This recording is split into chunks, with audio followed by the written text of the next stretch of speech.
Hello, and welcome back to A's of ASMR. I'm glad you're here. Today, I thought I would read a story, and that story is Alice's Adventures in Wonderland.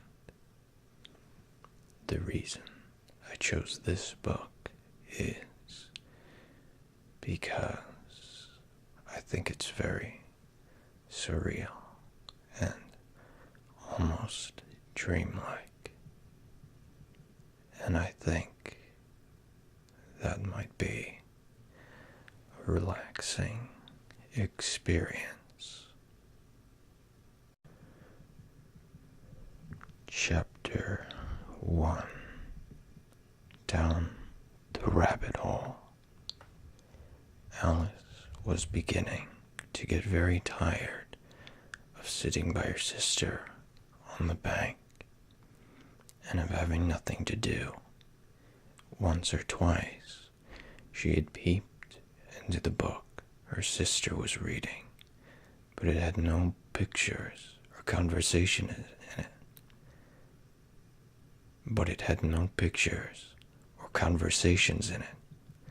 And what is the use of a book, thought Alice, without pictures or conversations? So she was considering in her own mind, as well as she could, for the hot day made her feel very sleepy and stupid, whether the pleasure of making a daisy chain would be worth the trouble of getting up and picking the daisies, when suddenly a white rabbit with pink eyes ran close by her. There was nothing so very remarkable in that, nor did Alice think it so very much out of the way to hear the rabbit say to itself, oh dear, I shall be late." When she thought it over afterwards, it occurred to her that she ought to have wondered at this, but at the time it all seemed quite natural. But when the rabbit actually took a watch out of its waistcoat pocket and looked at it, and then hurried on, Alice started to her feet, for it flashed across her mind that she had never seen a rabbit with either a waistcoat pocket or a watch to take out of it. And burning with curiosity, she ran across the field after it, and was just in time to see it pop down a large rabbit hole under the hedge. In another moment, down went Alice after it, never once considering how in the world she was to get out again. The rabbit hole went straight on, like a tunnel for some way, and then dipped suddenly down, so suddenly that Alice had not a moment to think about stopping herself, before she found herself falling down what seemed to be a very deep well. Either the well was very deep, or she fell very slowly, for she had plenty of time as she went down to look about her and to wonder what was going to happen next. First, she tried to look down and make out what was coming too, but it was too dark to see anything. Then she looked at the sides of the well and noticed that they were filled with cupboards and bookshelves. Here and there she saw maps and pictures hung upon pegs. She took down a jar from one of the shelves. As she passed, it was labeled orange marmalade, but to her great disappointment, it was empty. She did not like to drop the jar for fear of killing somebody underneath, so managed to put it into one of the cupboards as she fell past it. Well, thought Alice to herself, After such a fall as this, I shall think nothing of tumbling downstairs. How brave they'll think me at home. Why, I wouldn't say anything about it, even if I fell off the top of the house, which was very likely true. Down, down, down. Would the fall never come to an end? I wonder how many miles I've fallen by this time, she said aloud. I must be getting somewhere near the center of the earth. Let me see. That would be 4,000 miles down, I think. For you see, Alice had learned several things of this sort in her lessons in the schoolroom. And though this was not a very good opportunity for showing off her knowledge, as there was no one to listen to her, still, it was good practice to say it over. Yes, that's about the right distance, but then I wonder what latitude or longitude I've got to. Alice had no idea what latitude was, or longitude either, but thought they were very nice, grand words to say. Presently, she began again. I wonder if I fall right through the earth. How funny it'll seem to come out among the people that walk with their heads downwards. The antipathies, I think. She was rather glad there was no one listening this time, as it didn't sound at all the right word. But I shall have to ask them what the name of the country is, you know. Please, ma'am, is this New Zealand or Australia? And she tried to curtsy as she spoke. Fancy curtsying as you're falling through the air. Do you think you could manage it? And what an ignorant little girl they'll think of me. No, it'll never do to ask. Perhaps I shall see her written up somewhere. Down, down, down. There was nothing else to do, so Alice soon began talking again. Dinah'll miss me very much tonight, I should think. Dinah's the cat. I hope they'll remember her saucer of milk at tea time. Dinah, my dear, I wish you were down here with me. There are no mice in the air, I'm afraid, but you might catch a bat, and that's very much like a mouse, you know. But do cats eat bats, I wonder? And here Alice began to get rather sleepy, and went on saying to herself, in a dreamy sort of way, do cats eat bats? Do cats eat bats? And sometimes do bats eat cats? For you see, as she couldn't answer either question, it didn't much matter which way she put it. She felt that she was dozing off, and just begun to dream that she was walking hand in hand with Dinah, and saying to her very earnestly, Now, Dinah, tell me the truth. Did you ever eat a bat? When suddenly, thump, thump, down she came upon a heap of sticks and dry leaves, and the fall was over.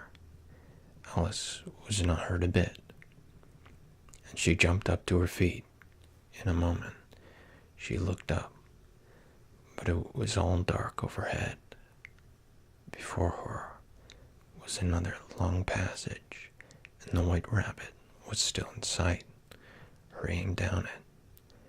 There was not a moment to be lost. Away went Alice like the wind, and she was just in time to hear it say, as it turned the corner, Oh, my ears and whiskers, how late it's getting. She was close behind it when she turned the corner, but the rabbit was no longer to be seen. She found herself in a long, low hall, which was lit up by a row of lamps hanging from the roof. There was doors all around the hall, but they were all locked, and when Alice had been all the way down one side and up the other, trying every door, She walked sadly down the middle, wondering how she was ever to get out again. Suddenly, she came upon a three-legged table, all made of solid glass. There was nothing on it but a tiny golden key, and Alice's first idea was that this might belong to one of the doors of the hall. But alas, either the locks were too large or the key was too small, but at any rate, it would not open any of them. However, on the second time round, she came upon a low curtain she had not noticed before, and behind it was a little door about 15 inches high. She tried the little golden key in the lock, and to her great delight, it fitted. Alice opened the door and found that it led to a small passage, not much larger than a rat hole. She knelt down and looked along the passage into the loveliest garden you ever saw. How she longed to get out of that dark hall and wander among those beds of bright flowers and those cool fountains. But she could not even get her head through the doorway, and even if my head would go through, thought poor Alice, it would be of very little use without my shoulders. Oh, how I wish I could shut up like a telescope. I think I could, if only I knew how to begin. For, you see, so many out-of-the-way things had happened lately that Alice had begun to think that very few things indeed were really impossible. There seemed to be no use in waiting by the little door, so she went back to the table, half hoping she might find another key on it, or at any rate a book of rules for shutting people up like telescopes. This time she found a little bottle on it, which certainly was not here before, said Alice, and tied around the neck of the bottle was a paper label with the words, "Drink me," beautifully printed in large letters. It was all very well to say, "Drink me," but the wise little Alice was not going to do that in a hurry. "No, I'll look first," she said, "and see whether it's marked poison or not," for she had read several nice little stories about children who had got burned and eaten up by wild beasts and other unpleasant things, all because they would not remember the simple rules their friends had taught them, such as that red-hot poker will burn you if you hold it for too long, and that if you cut your finger very deeply with a knife, it usually bleeds, and she had never forgotten that. If you drink much from a bottle marked poison, it is certain to disagree with you sooner or later. However, this bottle was not marked poison, so Alice ventured to taste it, and finding it very nice, it had, in fact, a sort of mixed flavor of cherry tart, custard, pineapple, roast turkey, toffee, and hot buttered toast. She very soon finished it off. "What a curious feeling," said Alice. "I must be shutting up like a telescope." And so it was indeed. She was now only 10 inches high, and her face brightened up at the thought that she was now the right size for going through the little door into that lovely garden. First, however, she waited for a few minutes to see if she was going to shrink any further. She felt a little nervous about this, for it might end, you know, said Alice to herself, in my going out altogether like a candle. I wonder what I should be like then. And she tried to fancy what the flame of a candle looked like after the candle is blown out, for she could not remember ever having seen such a thing. After a while, finding that nothing more happened, she decided on going into the garden at once. But alas, for poor Alice, when she got to the door, she found she had forgotten the little golden key, and she went back to the table to reach for it. She found she could not possibly reach it. She could see it quite plainly through the glass, and she tried her best to climb up one of the legs of the table, but it was too slippery, and she had tired herself out with trying. The poor little thing sat down and cried. "Come, there's no use in crying like that," said Alice to herself rather sharply. "I advise you to leave off this minute."